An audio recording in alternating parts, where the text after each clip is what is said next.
Ano ang pinagkakaabalahan mo sa araw-araw?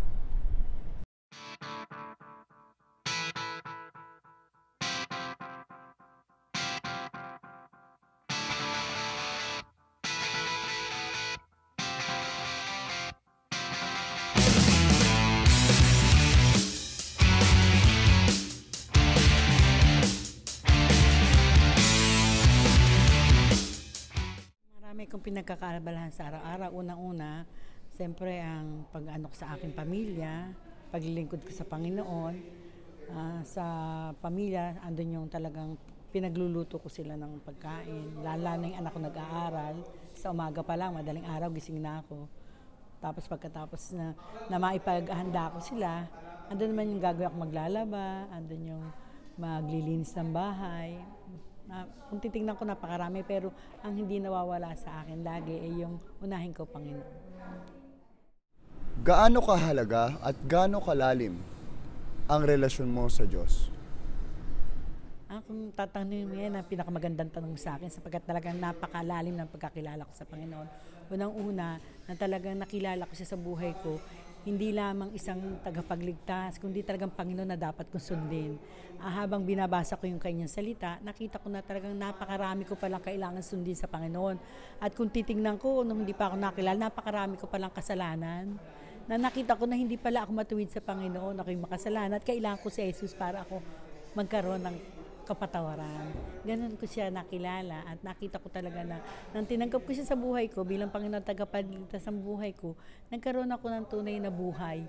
Yun ang sinabi niya once natanggapin mo siya bilang Panginoon tagapagligtas, may buhay ka na walang hanggan. Yun ay aking naranasan at talagang nagbigay sa akin ng kapayapaan na nag-ingat sa puso't ko at kaisipan kung kaya't nabubuhay ako ng talagang makabuluhan. Nagkaroon ako ng meaningful life na dati hindi ko pa siya kilala, na nakita ko talaga yung kakaiba nung wala pa ako sa Panginoon, na talagang kinilala ko siya bilang Panginoon tagapagligtas. Nakita ko talagang ginabayan niya ako. Siya yung nangunguna lagi, kaya natutunan ko yung pag-umaga pa lang na talagang nanalangin na ako, nakikinig ako ng salita niya bago ako gumalaw sa bahay. At talagang patuloy ko siyang pinaglilingkuran sapagkat siya na yung naging buhay ko. Na nakita ko talagang pag wala pala si Jesus, walang saysay ang buhay at wala akong maipagmamalaki. Ano man tinatamasa ko sa buhay, nakita ko walang saysay kung wala si Jesus. Yan. At paano mo masasabi na tinulungan at ginabayan ka niya? Ay, nung nagka-cancer ako, kasi nagkaroon ng cancer noong 2006, nagkaroon ako ng thyroid cancer, yung papillary carcinoma, at kumalat pa ng pangalawang operasyon. Talagang doon ko nakita na talagang, sabi ko, Lord, wala naman ako magagawa kung talagang kukunin mo na ako tumulo ang luha ko. Pero sabi ko, dahil ikikemo ko, sabi ko, Lord, ayoko pong makemo. Sabi ko, kung talagang kukunin mo na ako sa oras na ito, Lord, kunin mo na lang ako as is na ganito, ayoko pong dumaan sa kemo. At talagang kung pagagalingin mo po ako, yung gusto ko yung galing sa'yo, wag sa kemo. Doon ko nakita na talagang, bagamat sabing, di ba, magugulat ka, no?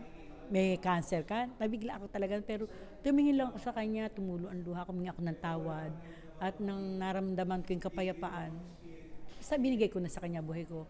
At doon ko nakita na talagang pinagaling ako ng Diyos. Mula hanggang 2006, laging negative ang ano ko, wala.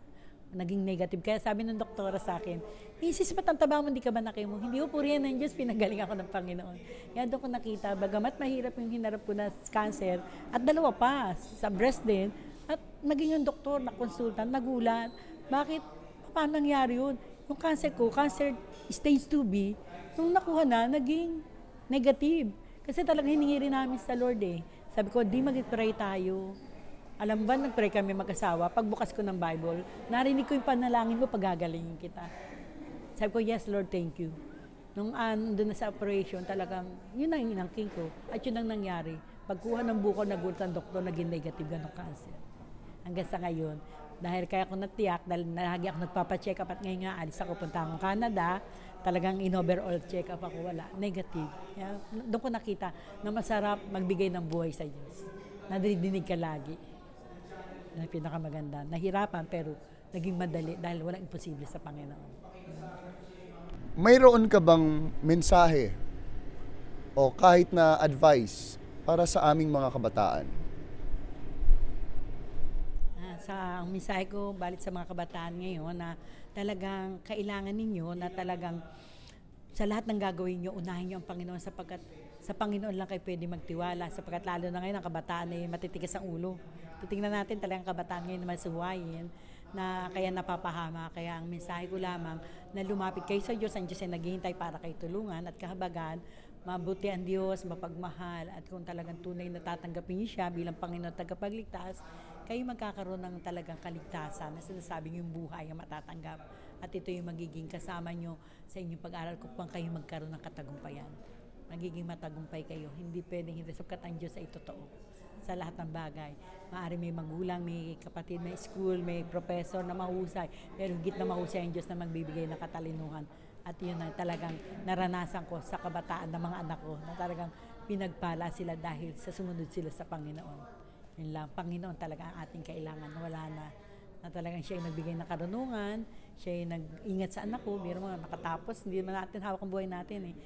Dahil ang Diyos ang may hawak ng nasa kamay niya ang ating buhay, kaya siya rin nagpapalakad ng buhay natin. At pag inasa natin sa Diyos ang lahat, hindi tayo madidesperado. Sabi nga kung anong gusto ng Diyos siyang mangyayari. Kaya lahat tanggap natin, magiging maayos ang lahat sa kabataan sa panahon.